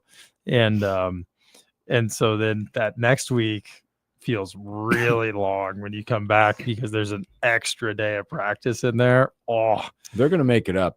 No, yeah, you make it up for sure. You make it up. But the bye week's great because everybody needs especially with it being, I mean, you think about it, the football season is, you make a bowl game, you're talking August all the way through the end of December, right? And that's a long season to be playing football almost every single day. And so it's good to hang out with the boys or go off and handle life stuff as you need to. I would say maybe catch up on classwork, but we'll see. Go from there. Earlier this week, the team, I know Tuesday and Wednesday, coming off of the loss, they had the chance to get in some mini scrimmages, not full-on scrimmages, but they were going full contact at practice, kind of a prove-it week following the performance. How much better knowing that you have the ability to go out and do that, go ones-on-ones, and you're not prepping for a team, and you can do some mini scrimmages at practice. Realistically, how much improvement can be made during a bye week such as that, or is it about just getting the body right? I don't think you can make very much improvement at all in 2 days in the middle of the season, right? Like you're not going to go from, not being able to stop the run to being able to stop the run. Team or average player, right, to a good team and a good player because you had 2 miniature scrimmages in the middle of a season, right? Like building, Rome wasn't built in a day, right? And so it takes the entire year's work. It's I liken it to when I'm coaching the hockey kids, we tell them, listen, look at what you were at the start of the season versus the end of the season, right? It's not like getting a bonus practice somewhere in the middle of the season is going to take us from, exactly what we were to, some next level up team. It can be helpful to just work on things and all they're really doing all the time and all year long is cleaning up things, right?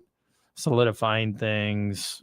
I think it can be helpful more for the younger guys who aren't playing as much to get some scrimmage reps in and those sorts of things, especially now that we're into, I'm going to use the term, the actual football season, right? Okay. Because those couple of the couple of games against Akron and Houston Christian are, those are games where you want to get everybody on the field. But then now as you get into the tougher, longer stretch of your schedule, there's a lot of players who aren't going to see the field anymore, and it'll be really few and far between for when they get actual game style reps. And so the bye weeks are really good for that and getting them full contact, full go reps and running actual plays and not just scout team plays or individual drills. DT, let's talk about consistency. And when I'm talking about consistency is position wise, from your perspective, because we've been, honestly, we're flopping around at the tackles a little bit, in and outs. We haven't established an RB2 yet. How important is that? Because I know that you as a fullback, You probably knew who your tailback was Mhm. and their tendencies. Zach knew who his line was. You knew who the line was. I think it's tough for these at times not knowing how important it would be to establish that coming October and just living with what you got. Yeah, it's consistency counts in a lot of ways because you know exactly what people are going to do, and there's just a familiarity with even being in the huddle with everybody you recognize and no new faces, right? I do think though that especially at the running back position over the years, it's become much more of a running back by committee kind of thing, and most teams are going that way. But you really do want a 1-2-3, right? 1A, 1B, and a 2, right? And that can be helpful, especially because guys had different skill sets. At the O-line position, it would be really nice to have like a well-defined like set of 5 starters, right? Well, you're just saying, hey, you're the starters until what? It's yours the rest of the way out. Just Exactly. Now, when you have a couple of players though who are very similar, right, and can do the job well, like, there's nothing wrong with rotating them. When I was a sophomore, Steve Krewall and I, we literally rotated every single series for the entire season, right, and had no problems with it. Mostly because Steve's a great guy, right? But and it was comfortable. It took hits off of both of us. Coaches were comfortable with both of us in all the situations, and so it didn't matter, right? And so when you have scenarios where you've got a couple of equally skilled or talented players who can provide very similar things, I don't see that big a problem with it as long as you're getting consistent reps out of the players, right? It's not that one guy plays 90% of the snaps and the other guy's coming in for 10%, right? You know, you want to be in that, you know, I would say 50-50, but in reality, it's never going to be that way. But like 65-35, right? Where everybody else on the line is comfortable with them being there too, and it's not new. I don't know. That's my thought. I agree. It's just something interesting as you get, like you said, into the meat of your season now. Knowing when you look around the huddle and go, all right, these are the guys. And I was thinking about more at the quarterback spot. Yeah. Right. Good or bad, what you're getting. Right. Yeah. No. And I obviously I never played quarterback, thank goodness, so I didn't have to worry about things like that. Right. But I could see the quarterback wanting to really know who's out there, because especially if you have a drop off, right? Like, well, better be ready to have some happy feet. Well, especially protecting your backside. Yeah. Well, as you talk about the quarterback, what did you make of Dylan's performance last weekend? It's been divisive this week on social media, the difference between what national media is saying compared to what some local media around here thinks. Well, what did you make of his performance? I mean, I thought let's be real, Michigan had a ton of pressure the whole time.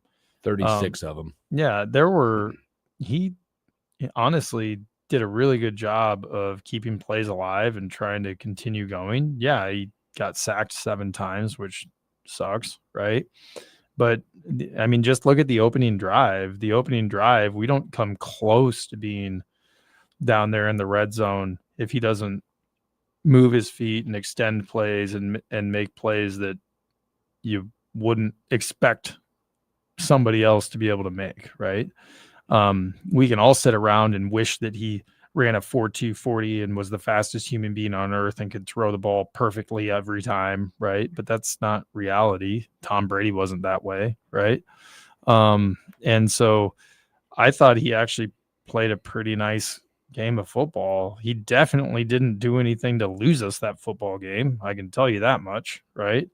And if anything, he kept us in the game the entire time. And I'm not sure that we get that from some quarterbacks in the past.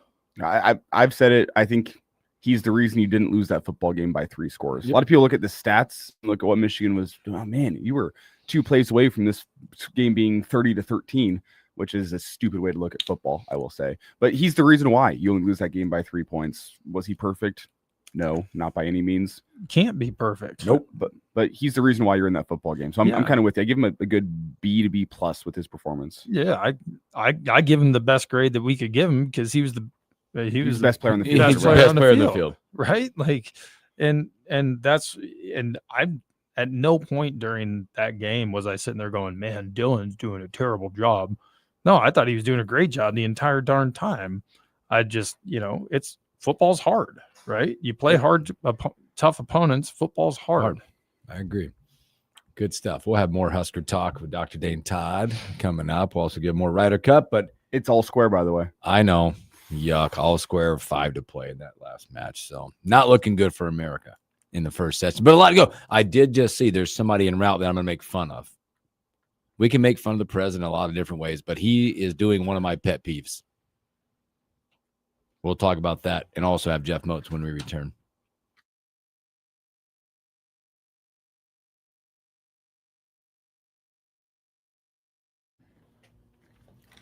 I talked about my pet peeve yesterday, and the president's doing it. What's that? There's 2 things you shouldn't do as a golfer. One, if you go to a putt course, don't bring your own putter. I've seen it. There are dudes that actually do that, or people that do that? There's I know a guy on social media. I don't know him personally. I see his account, but his thing is he goes around to local putt courses and tries to set the course record. And he brings his own putter. Sure.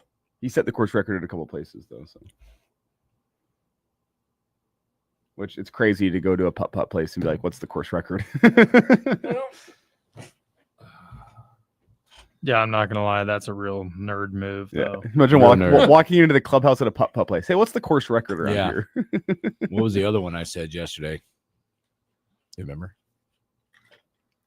If you're going to watch a golf tournament, you do not dress. Don't wear golf shoes. Don't dress like a golfer. You're a spectator. It's dumb. President's wearing golf shoes. Dumb. Don't wear golf shoes to a golf course that you're not playing in. Oh, wait, people do that? Watch. I want you to watch when you're watching the Ryder Cup this week. Yeah. Watch. You're going to watch it a little bit different than you have before now. That You're going to sounds watch, dumb. especially you can see it when they hit a ball left or right, people scurrying. Watch the number of pairs of golf shoes you see. Really? On the golf course. Oh, how would you want to do that to yourself? I mean, golf shoes can be plenty comfortable, right? But what are we doing here? I got some, but listen, I wear them when I get to the golf course. I take them off when my round's done. Yeah, absolutely. That's what you're supposed to do. That's like wearing metal cleats. You don't to go watch a baseball or softball game. That's the Jim Harbaugh. That's Jim Harbaugh. He wears cleats and he has his whistle. Well, that's like old school Woody Hayes and all those old college football coaches from years past that did that. Yeah. Like I think Devaney did that a little bit. I mean, let's be real. Those guys don't need that much traction. They ain't moving that fast. They definitely now. Definitely better not be making sharp cuts. Yeah. Jim Harbaugh out today with a torn ACL. I love that, right? That'd be awesome. He's going to DDT. We do need to talk some high school football, though. We'll get into this. Millard South. Yeah. We'll discuss that, and then I'll talk about the game I did with North and Northeast last night. Northeast put up 7 late, avoided the shutout on Holden coming. I love that. Good for them. You know what, though? They had some good looks, though. It's just guys. Hold that thought. We're coming back here. Okay. Working on a night moves, trying to make some front page driving news. Welcome back to the Morning Hookup. That time, the Almanac is here with us, Jeff Moats. Sight. Let me get your mic on. That'll help. Whoa. I thought I was being censored, and I didn't drop that one word you don't like me to say. Wow. But we got, what, about 2 more months till we get to that game? Sure. Anyway. We're all fans together right now. Yeah. You say that. Anywho, good to see you, fellas. You too, man. You too. I know you were busy this morning, but thanks for hanging out with us. Yeah, we had a long briefing. Yeah, it's been a very interesting 24-hour news cycle. If you've been following our newscasts and even online, there was a domestic incident that became pretty scary. And thankfully, the woman involved was found safe, but suffered non-life-threatening injuries. We'll have more in our newscast coming up, and just literally got back from briefing here minutes ago, so it was pretty long. So, but we'll have that news the rest of the day. But in addition to all that stuff that was happening yesterday with other news stories, there was football last night, and you had one. Yeah, I had one with Omaha North and Lincoln Northeast, and it was homecoming for the Rockets. And I will tell you this: Omaha North coming into this game 2-2, their first loss of the season was week 1 against Westside. And it was, I think, by a 20-some point margin, if I remember right offhand. And you thought, okay, all right, North gets out of the way, but they were rather dominant in the other 2 games, even against Omaha Central, their counterpart in OPS. That's another good program. But then last week at home, they suffered a close loss.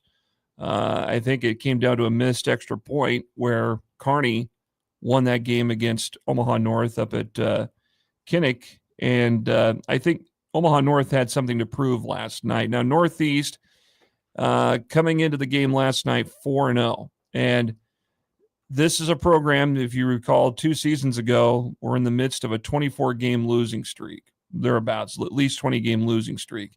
They went 4 games last year. They go 4-5. They're off to a 4-0 start. They haven't been off to a 4-0 start in 15 years. And coming off confidence, that win over North Platte last Friday night, saw that game. It looked like early North Platte got up 14-0, and then it took an 87-yard kickoff return for Northeast for a touchdown to kickstart them. And so they went on to win that game last week. And so 4-0 coming in, a lot on the line here. If they get a win over Omaha North, they could potentially be ranked in Class A for the first time in a long time. And you had that to think about, plus it's homecoming. But things did not go Northeast's way on offense. There were some good passes, some good looks. Completions were not made, and I think that hurt them a little bit. Not as much of the penalty factor than anything else, but Omaha North's ground game is pretty good. I mean, they're very sleek, and it's almost like you don't know that they're gaining 10, 15 yards on carries. But in between the tackles, they ran the ball well last night. They ended up winning 42-7. They were pitching a 42-0 shutout with running clock in the second half, and the Northeast got their lone touchdown with about a minute and a half left on a 20-yard toss from Grant Madsen to Quarles, who was the wide receiver, and completed that pass in the far corner of the end zone. So that's how Northeast did it. They avoided the shutout, but they go to 4-1. Next week, they got a winnable game against, and I say that now because, Southwest is off to an 0-4 start, and they're struggling. And they got a game tonight that they are looking for their first win. But Northeast, the way they've been playing lately, for them, it would be a winnable game for them next week. So we'll see. We'll have that next Thursday night here on KFOR. One thing I want to point out about Northeast on offense last night, even though they were struggling at times to get the ball across the field, one thing they exposed of was Omaha North's eagerness on defense to blitz. And if there were 4 occasions on 4th down, and 2 of them consecutively on a 4th down situation where they did the long count and North jumped into the neutral zone. And I thought, wow, Northeast could do that. And obviously North, they're a very good defense, and they were hitting out a lot at the point of attack too. So to their credit, their defense was very good, stopping Northeast run at the point of attack. And but the way that the snap count went, that happened on 4 different occasions, resulting in offside penalties for Omaha North. I thought that was a little unusual for the 8th-ranked team in the state. So, but credit to Northeast offense for doing that. I still think Northeast is a pretty decent team to keep an eye on. Again, next week they got Southwest to face at Seacrest. So if Northeast can get a win over them, I think that will help them out in terms of district standing, and also getting another step toward getting that 3rd district win to maybe be considered a playoff team. It's Jeff Moats with us here, the Almanac, talking some high school football. And Moatsy up in Omaha last night, Millard South. It's Jet Tamala, record-setting performance, by the way. He had his 100th career touchdown pass for Millard South, but it was a steamrolling. I think that's an overall state record if I'm not mistaken. But yeah, Jet Tamala is going off to Alabama. Amarian Jackson, who's a wideout, going off to Iowa State. There's a few other D1 prospects on that team. They're just a machine. I mean, you look at how they've performed here the last year or so. Well, let's go back about 2 to 3 years ago. There were some of these kids that were freshmen that were playing up on the varsity at Millard South. Mm-hmm. And they've matured a lot. They've developed in the program, off-season workouts and everything. We obviously saw what they did a year ago. They ran the table. And then you look at the year before. This was a team that I think they got to the quarterfinals or the semifinals and got beat. And you knew then that maybe they were going to be the team to beat in Class A. Well, obviously they were a year ago. They went on to win the state championship. And this year they're in that same boat. They are the team to beat. I think by average, they're averaging 65, maybe 70 points a game, which is unbelievable. And I don't think they've let any team in Nebraska score this year. Now, when they played that game in Vegas back in late August, which did count toward the NSA points, but they had to forfeit that game because of some NSA rules.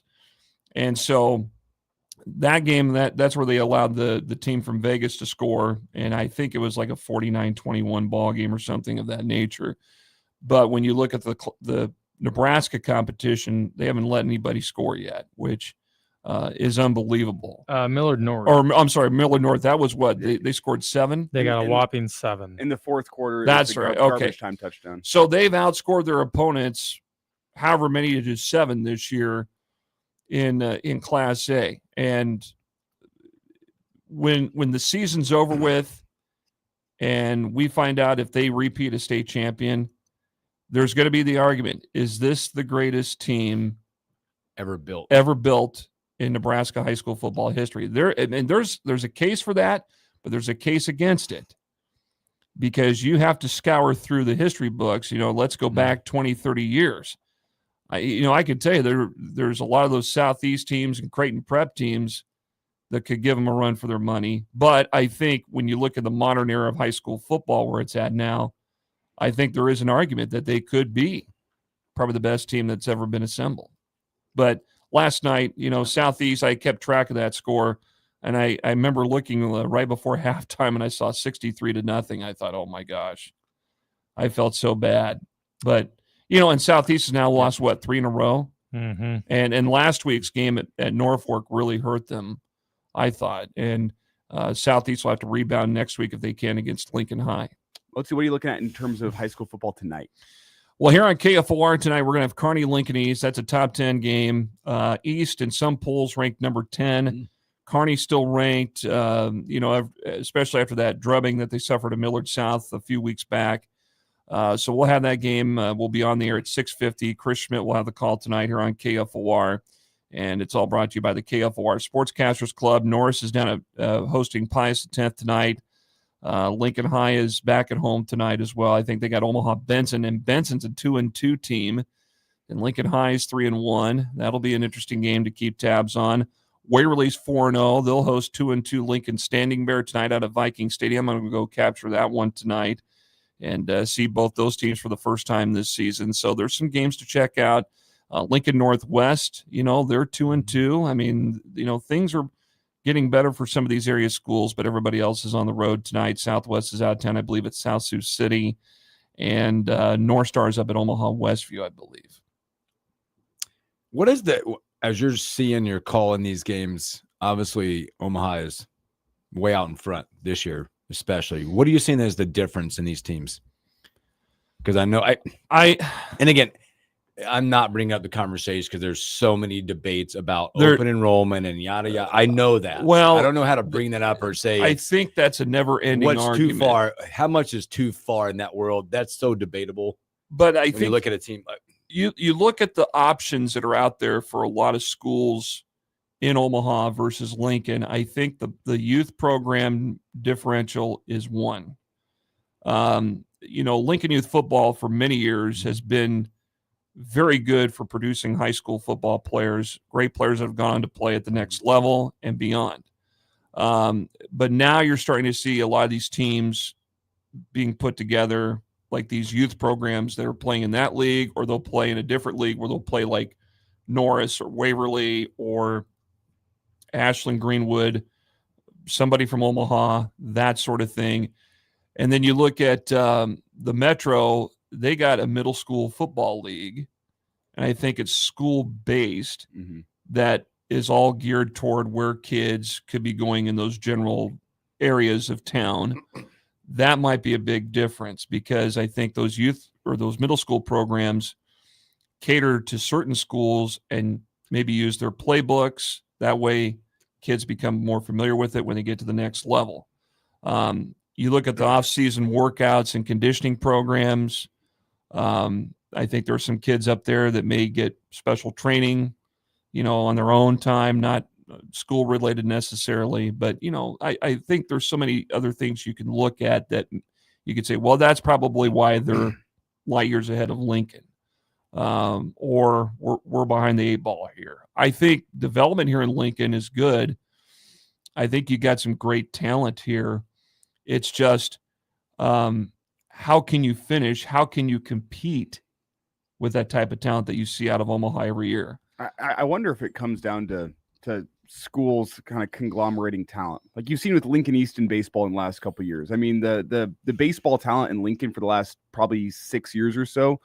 Once you leave 8th grade, you're going off to Lincoln East if you want to be a good baseball player. I wonder if a similar thing has to happen in football, because you think back to that Southeast State title team back in 2011. Yeah. Devin Washington and Najee Jackson, they both came from Lincoln High. That's where they started their careers, and they transferred over to Southeast.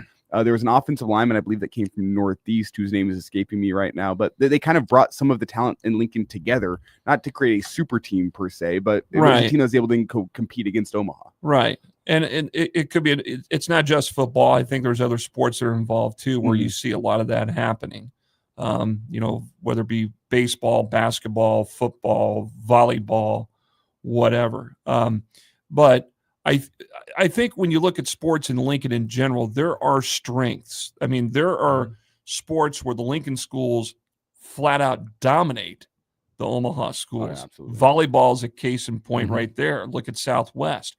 North Star's ranked. You look at Pius. They've had a great run. And then you look at baseball, as you pointed out. Lincoln East is, they've been the team to beat the last 4 years, essentially, here in town. And then you start to see Southwest come into the fold. Other teams have had pretty good teams, but I think baseball in general in Lincoln has been very solid. The Omaha teams still are very good, and they still pose as a threat for winning games and titles and so forth. Basketball, I would say you look at the girls' side. Southwest has had some talent. You look at Lincoln Christian. They've won a state title here this last year. And then you look at the boys' side. Southeast has had teams that have gone to state recently. North Star has too. Northeast has had some good teams that have won conference titles. I think the years of where we've seen like Millard North and Bellevue West dominate in boys basketball have kind of split a little bit, but they're reloading. All those schools are going to be reloading, and you see that here in Lincoln all of a sudden, which programs are standing out versus everybody else. And but I think with football, for some weird reason, the Lincoln schools have been playing catch up. And the thing is, we saw these schools play during COVID. The only 2 schools that I've seen that have weathered the storm and still remain relevant in all of Class A and didn't play during COVID are Omaha North and Omaha Central. And they're still good programs, but, they're still competing with the West Sides, the Millard Souths and the Preps and everybody else that's Elkhorn South that have really just stood out above everybody else here in recent years in football. Moats, before we get out of here, trivia? If you got time. Oh, I guess we got time. Okay, with his 100th touchdown pass last night, Jet Tamala took the 11-man record for most touchdown passes in a career, passing Abram Schulting from Pierce, who had 99. Okay. Jet Tamala already holds the Class A record for most touchdown passes in a season. He had 47 last fall. leaving just the most passing touchdowns in a season from the 11-man side still up in the air. He still doesn't have that one, but he's going for it this year. That record is 59 touchdown passes in a season. Who holds that record in 11-man football? Can I get a lifeline? Sure. What era? What decade? 2018 is when this happened. Cedric Case. No, it's not. It's a Class C1 school. Oh. You would know this individual. Oh, I'm horribly going to regret not giving an answer. I'm not sure. I think Creighton. Oh, Baylor Shireman. Baylor Shireman holds the record 59 touchdown passes back in 2018. You know what? Now I remember because everybody was pursuing him to try to go play football. And he went and played basketball. Was Nebraska hot and heavy to get him for football? Yeah. Not really. Because it was Scott Frost that was recruiting it, right? Or was the head coach? Yeah. It was, if I remember correctly, he had a preferred walk-on offer. I don't think he had an actual offer. And I think that's where he decided, you know what? I'm going to go play basketball. Yep. South Dakota State up to the hilltop. Now he's in the NBA. 59's insane. But that is crazy. Wow. But that just shows you how good of an athlete he was, too. Wow. So Jets were they all shovel 47 passes? last season. 47. What'd you say? Were they all shovel passes? These. Yeah. They just ran the ball a lot, and every time they gave him a shovel pass. His total yardage, his total completion yardage was 130. Yeah.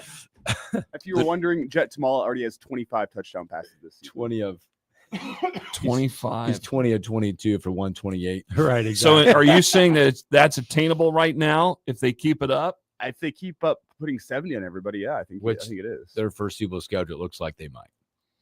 Yeah. Be interesting. So, all right, Moti, once again, who we got?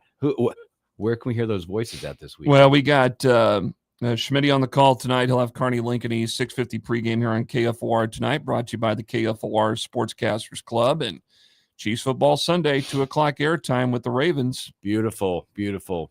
Moti, when you say you're sent off to this weekend about the sports weekend, you actually are going to mean it because it is a great sports weekend. Yeah, and I'm going to tell you that right now. Have a good sports weekend. Thanks, Motes. There you go. The Almanac hanging out with us. By the way, big time par on 17. Cantlay and Shoffley now take a 1-up lead to 18. Mm-hmm. Can't lose.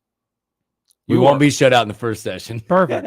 So Must win. This is a must win. This is a must point. It's a must win or can't lose. It'll feel no. This is a must point coming up. So all right, we'll take a break. Come back with more with Dr. Dayton Todd.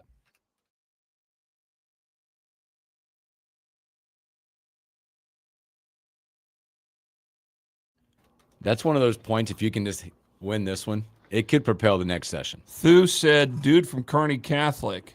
Is he thinking Harburg? Heinrich Harburg? No. Have you seen him pass? There's Motz's Grill. It's not pretty. Come on, Patrick Cantlay.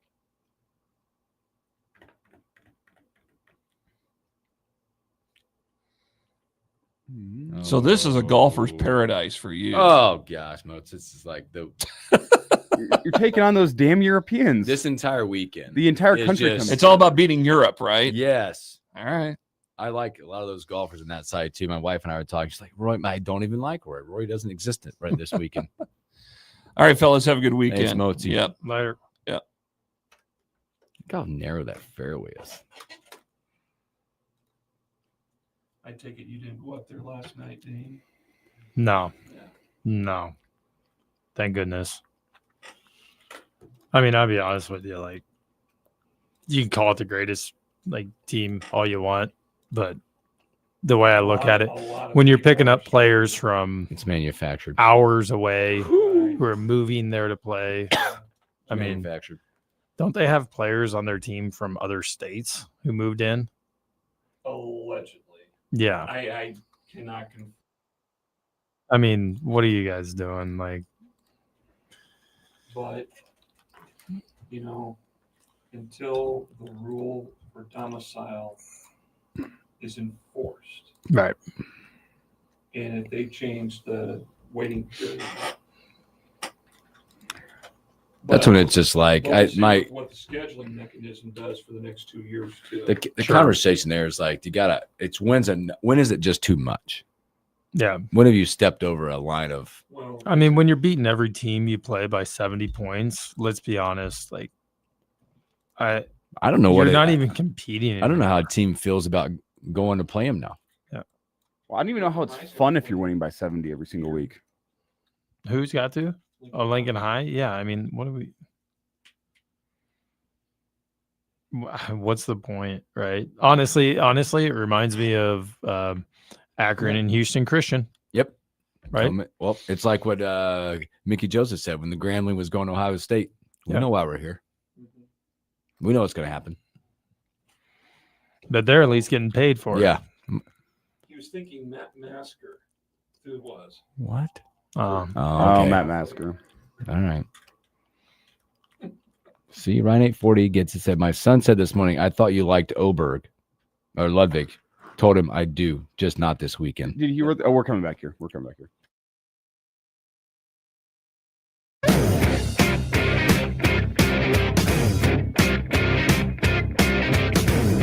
Welcome back in the morning hookup. A few moments left in this show this week.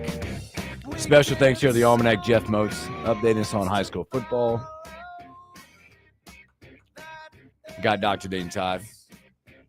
DDT, when you come off a loss like that, how you're talking about the Southeast loss? Well, not that one. That one too. I mean, I think they feel the same, don't they? Southeast getting beat that bad, or Nebraska failing to beat Michigan again. Either way, or 0 for whatever in a top 25 game. Either way, it's a loss.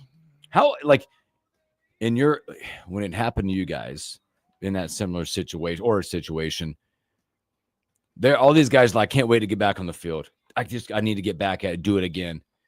How long does that last? Like that bad taste last? Because it is a bye week. You have a little bit more time to think about it. And how influential are the coaches on doing or helping you get through that? It lasts a long time, right? I had a bunch of losses that were worse than that over the years, right? Texas. What was the other? Oh, Texas Tech. Oh yeah. Well, not just the 70-10 loss, because that score gets out of hand because of the interceptions, right? Yep. But the next year, right, with the attempt to score a touchdown on a fumble return. Did you know that was my first ever Husker game? When you just needed to fall down and the game's over. Body just hurt. I was about 35 rows up in north end zone. First ever Husker game. Won't forget it. Yeah, no, I won't forget it either. I can actually see it happening right now. Oh my God. Yeah, same thing. I was standing 10 yards away from Terrence Nunn on the Texas game, right?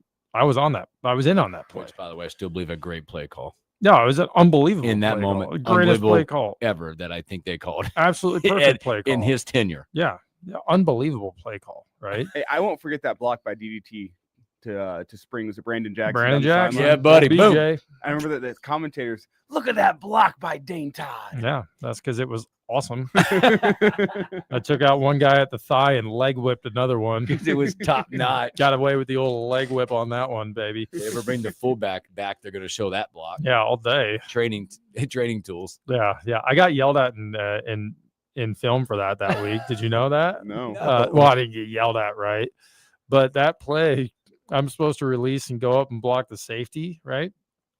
And, well, Brandon Jackson got bundled up in the backfield and then bounced way wide. Mm-hmm. Hey, Well, instinct took over. Turns out he's behind me. I don't know where the heck he's going. And so the safety takes off running towards the sideline. I can't catch a safety, right? They're like, well, you got to go get the safety. I'm like, how am I supposed to go get the safety? I blocked 2 guys Like, still. I'm something here doesn't add up. They're like, Dane, you're just running around in the middle of nowhere. I'm like, that's because he ran around in the middle of nowhere. Like, what am I supposed to do? I can only go where they're supposed to be. That's classic. But yeah, coming off loss like this, you just got to work to keep guys focused. And when you only lose by 3 points, and it's not like you lost on a bad play at the end or anything else. It's kind of like, well, yeah, we lost, right? Mm-hmm. And so there's a little more of a, well, we just have to continue working hard and get better and improve and, turn it around and put it behind us. And man, there were a couple plays to be made there at the end. You look at Michigan's long drive, the 3 third downs where you have a missed tackle on a screenplay that lets some leaky yardage up for a first down. You have a bad angle on that kind of swing out to the flat. I think McCullough had a good shot at him, but couldn't. I mean, that's a great running back, but couldn't get him down. And then 3rd and 10, and they bust off a 16-yard run to get into field goal range. Like there's 3 plays there to be made where, man, if Nebraska's defense gets off the field, you have to ask the what if question if you give the ball back to your offense down by 3 with 6 minutes left to play. Right. And a loss like that too, where you can point at some well-defined plays towards the end that if you make them gives you an opportunity, right? Well, it's something that you can watch on film and hopefully sit around and say, hey, you remember how we talk about these things? We've got to do them, right? And it can be, you learn a lot more from a loss than you do from a win. And so hopefully they can learn a ton. Dr. Dane Todd hanging out with us. I want to go off on what Moats was talking about earlier as well, because you are also involved in some youth sports and out there. And I want to go back because that youth movement is important. And what you guys are doing right now as well, because you're in the hockey world. Mm-hmm. And that's, I think you look at programs that are deficient locally are the ones that are struggling. Oh, yeah. From that perspective. Mm-hmm. Because you got youth hockey this weekend, don't you? Oh, I do. Yeah. And you talk about programs that are deficient, right? Look at my. And I think over time, like whatever, like basketball. Yes, we've got a couple facilities now that are doing it. Volleyball, they got a facility now. The baseball programs got efficient facilities now. Where? Yeah, I've we spend a lot of time trying to figure out how we can get more ice and do that kind of thing, right? Because it obviously hockey and ice related sports are kind of a niche thing down here, right? But we've spent a lot of time trying to figure out how we can make it more accessible to everybody, between bludgeoning down costs thanks to sponsors and more time put into it from all the volunteers that help out. But Moats was talking about the youth programs that, especially with the youth football side of things, where a lot of schools, the Millard South, all the Omaha schools, they all have their own youth programs associated with it. I was on the Millard Southwest website while Moats was talking there, and there's a link right to their youth football program, exalting how they go, learn the plays and learn the systems and do all that kind of stuff there. And which is great, right? It builds better teams and better programs long-term. However, there's a double-edged sword side to it for me on all those things, because the reality is that, less than 1% of kids are going to end up even going to college, right, to play sports. Right. And there's like 1% of college students end up becoming NFL guys. You're right. It's less than 1%. Yeah.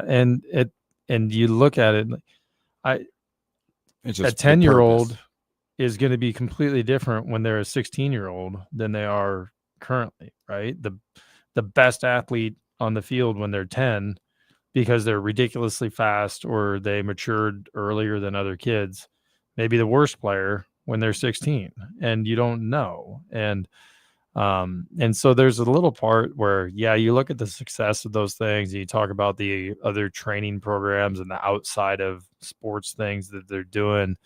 And it makes me a little nervous about it, because I don't, I'll be the first to admit that I probably do too much with my kids, right? In terms of those sorts of things, but you really want them playing multiple sports. You want them doing tons of activities.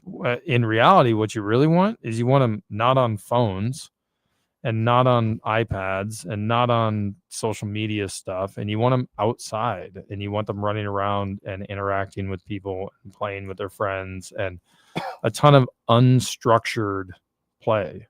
And that's one of the things that's missing, I think, in all the sports that we do now with our kids, is that unstructured, the kids make up the rules. They're the refs, no parents there to monitor, right? Like when I was growing up, the reason we got into hockey and we played roller hockey here at the old Holiday Skate World. Like I won a national championship when I was going into 7th grade. Champion. Yeah. But from here in Lincoln, Nebraska, right? We won a national championship. And, but in 5th and 6th grade, we would go out to the tennis courts at Old Henry Park with our buddies, and we would just play roller hockey for 8 hours. Like there was there wasn't an adult in sight. There wasn't anything. We just went and did it, because we wanted to. And I think we're missing a lot of that now in youth sports with everything becoming so organized. Well, I think we've lost sight on the purpose. Yeah. On that side. That's Dr. Dane Todd. But if anybody wants to donate to Lincoln Ice Hockey, I'm your man. There you go, 402-484-4012 or drdanetodd.com. I think the junior stars have a golf scramble coming up as well. They do. Then the first Stars game is actually tonight. Let's go. All right, from Dr. Dane Todd, myself, Elijah Herbal. Boy, enjoy your weekend. Find time to get out, watch some sports. Have a great weekend. Catch you on a Monday.